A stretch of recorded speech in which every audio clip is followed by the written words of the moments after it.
राजकीय Mahila Mahavidyalaya Shahpura, BCom part first, business economics.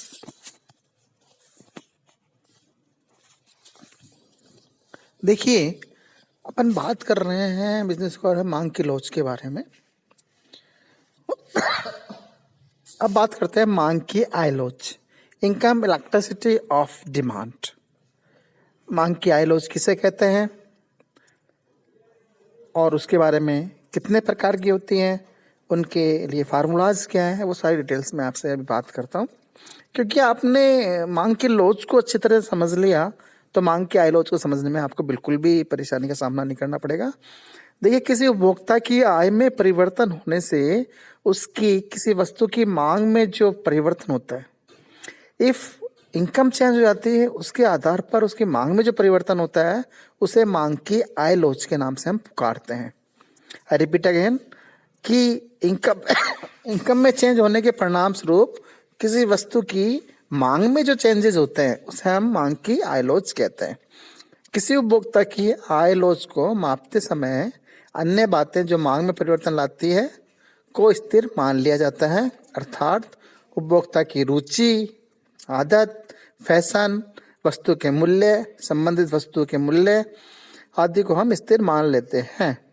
संक्षेप में मांग की आय लोच से यह स्पष्ट होता है कि अन्य बातें स्थिर रहने पर उपभोक्ता की आय में परिवर्तन के फलस्वरूप उसकी मांगी जाने वाली आय में जो परिवर्तन होता है उसे हम मांग की आय लोच के नाम से जानते हैं। मांग की आय लोच को याद करने का सूत्र देखिए, मांग में प्रतिशत परिवर्तन के अंदर हम आय में प्रतिशत परिवर्तन का भाग दे देते हैं तो हमारे सामने जो निकल के आएगी वो मांग की आय लोच निकल के आएगी। फार्मूला ये है कि मांग की आय लोच equal to Q minus Q1 upon Q plus Q1 divided by I minus I1 I plus I1। यहाँ पर EI मांग की आय लोच है और Q तथा Q1 परिवर्तन से पूर्व व परिवर्तन के पश्चात वस्तु की मांगी गई मात्रा है। I तथा I1 का मतलब परिवर्तन से पूर्व और परिवर्तन के पश्चात आय में परिवर्तन है। चलिए, मांग की आय लोच कितने प्रकार की होती है, उसके प्रकार क्या है। Type of income elasticity. मांग की आय लोच निम्न प्रकार से हम बता सकते हैं कितने प्रकार की होती है। मांग की शून्य आय लोच, जब एक उपभोक्ता की आय में परिवर्तन होने पर उसके द्वारा क्रय की जाने वाली वस्तु की मात्रा में कोई परिवर्तन नहीं होता है।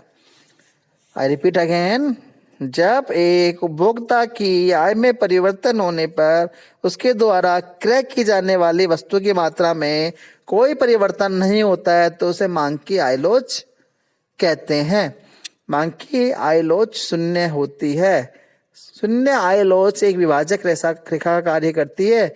इसके और एक और तो आय का ऋणात्मक लोच होती है और इसकी दूसरी ओर धनात्मक आय की लोच होती है। तो ये मांग की शून्य आय लोच।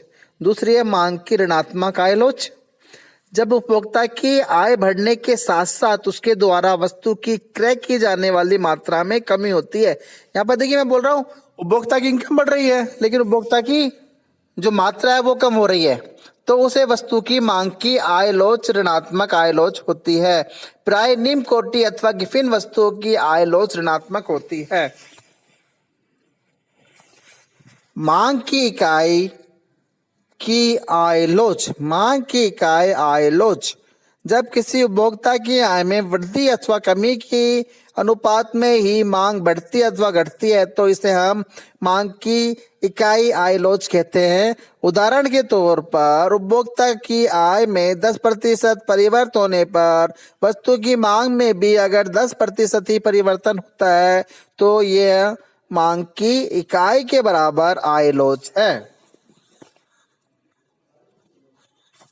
अगली बात करते हैं मांग की इकाई से कम आय लोच, जब उपभोक्ता की आय में वृद्धि होने पर उपभोक्ता वस्तु विशेष पर पहले की तुलना में अपनी आय का कम अनुपात व्यय करता है। मैं रिपीट अगेन, जब उपभोक्ता की आय में वृद्धि होने पर उपभोक्ता वस्तु विशेष पर पहले की तुलना में अपनी आय का कम अनुपात व्यय करता है तो आय की मांग की लोच इकाई से कम होगी। प्राय आवश्यक वस्तुओं की लोच इकाई से कम होती है। अगली बात करते हैं, मांग की इकाई से अधिक आय लोच। जब उपभोक्ता की आय में वृद्धि होने पर उपभोक्ता द्वारा अपनी आय का अधिक भाग वस्तु पर व्यय करता है तो मांग की आय लोच इकाई से अधिक होती है। इसे हम एक रेखा चित्र द्वारा देख सकते हैं। आपके नजरों के सामने देखिए, आपकी स्क्रीन पे एक रेखा चित्र है। 0x पर मैंने वस्तु की मात्रा व्यक्त की है और 0y पर मैंने इनकम को शो किया है। इसमें देखिए आप ABCDE, जो पहली ए है वो क्या है? इलेक्ट्रिसिटी इज लेस देन 0 से कम है। और दूसरा जो बी है वो इलेक्ट्रिसिटी 0 के इक्वल है। और सी बिंदु है वो इकाई से कम आइलोच है, इकाई के बराबर आइलोच डी, और इकाई से अधिक आइलोच ई। ठीक है, आपको इस तरह एक डायग्राम बनाना है।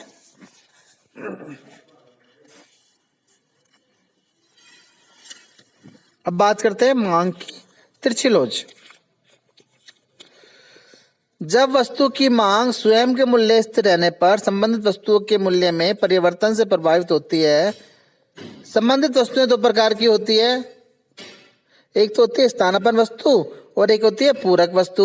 यदि किसी एक वस्तु के स्थान पर कोई अन्य वस्तु प्रयोग की जा सकती है तो ऐसी वस्तु स्थानापन्न वस्तु होती है। उदाहरण के लिए चाय के स्थान पर कॉफी का प्रयोग किया जाता है तो कॉफी चाय का स्थानापन्न है।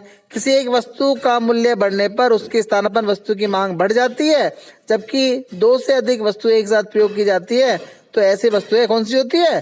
पूरक वस्तु होती है।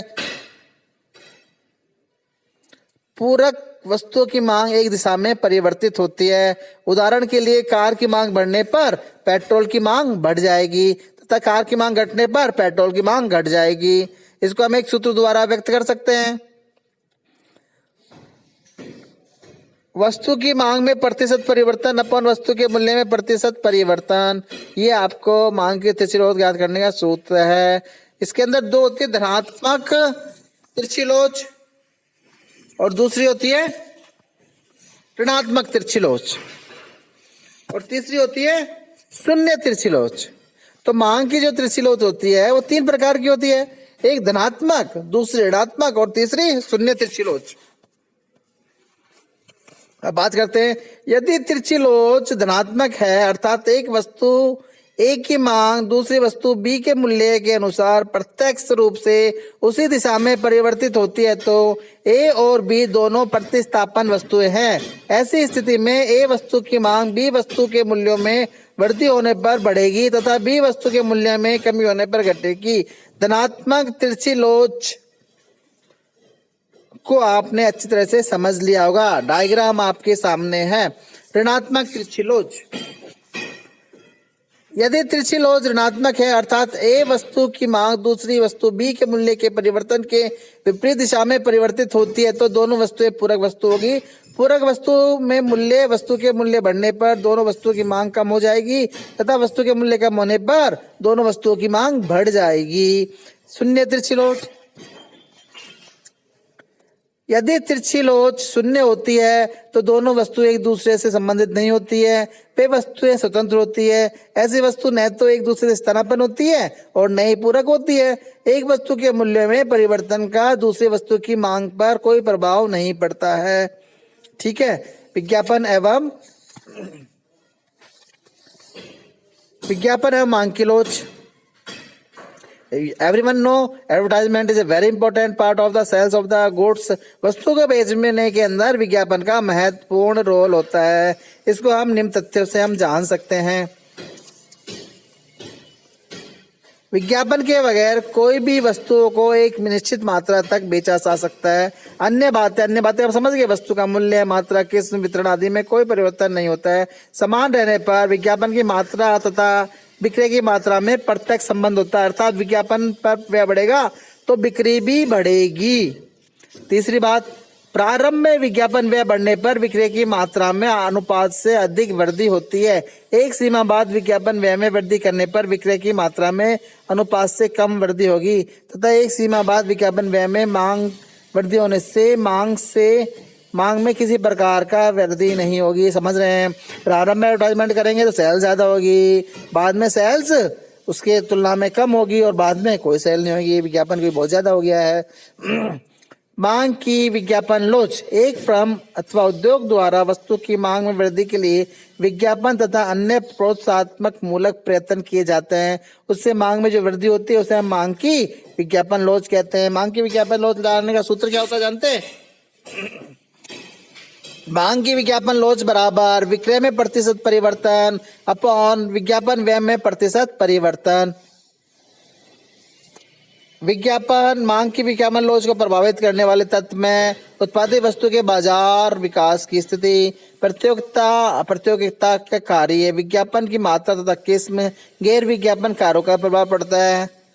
चलिए थैंक यू बोलूँ मैं उससे पहले मैं आपको इसके क्वेश्चंस बता देता हूँ। Very important questions. मांग की लोच को परिभाषित की दी है। मांग की लोच से आप क्या समझते हैं ये मैंने आपको बताया था।